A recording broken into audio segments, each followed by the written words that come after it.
ఉస్మానియా ఆసుపత్రిలో చికిత్స పొందుతున్న ఆశా వర్కర్ రహీం బీని పరామర్శించారు శాసనమండలిలో ప్రతిపక్ష నేత మధుసూదనాచారి. వినతి పత్రం ఇవ్వడానికి వెళ్లిన ఆశా వర్కర్లపై కాంగ్రెస్ ప్రభుత్వం దాడి హేయమన్నారు. ఎన్నికల్లో ఇచ్చిన హామీ ప్రకారం వెంటనే ఆశాలకు 18,000 వేతనం ఇవ్వాలని డిమాండ్ చేశారు మధుసూదనాచారి.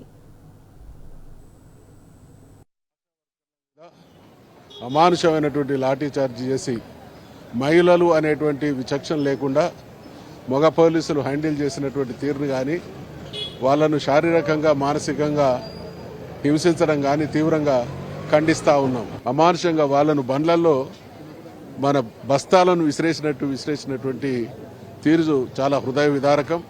నిన్న ఇద్దరు ఉస్మానియా ఆసుపత్రిలో చేరడం, కొంత చికిత్స పొందడం, ఇప్పుడు మేము రహీం బీ అనేటువంటి ఆడబిడ్డను పరామర్శించడం జరిగింది.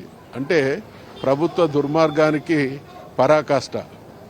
మాటలు చెప్పడం, మాటలు కోటలు దాటినాయి కానీ కాళ్ళు గడపలు దాటినట్టు వాళ్ళు ఏ ఒక్క వర్గ ప్రయోజనం కోసం గడిచిన సంవత్సర కాలంలో పనిచేయలేదు. కాబట్టే ప్రజలు అడుగడుగున ప్రశ్నిస్తూ ఉంటే, వాస్తవాలు ప్రజలు క్షోభలో ఉంటే దాన్ని వక్రీకరించేటువంటి విధంగా వీళ్ళు గొప్పగా ఉత్సవాలు జరుపుకుంటా ఉన్నారు. అంగన్వాడీలకు ఇచ్చినటువంటి, ఆశాలకు ఇచ్చినటువంటి హామీని నెరవేర్చుకోవాలి. వాళ్ళకు తక్షణమే 18,000 రూపాయల జీతాన్ని పెంచి ఉద్యోగ భద్రతను కల్పించాల్సిందిగా డిమాండ్ చేస్తా ఉన్నాం.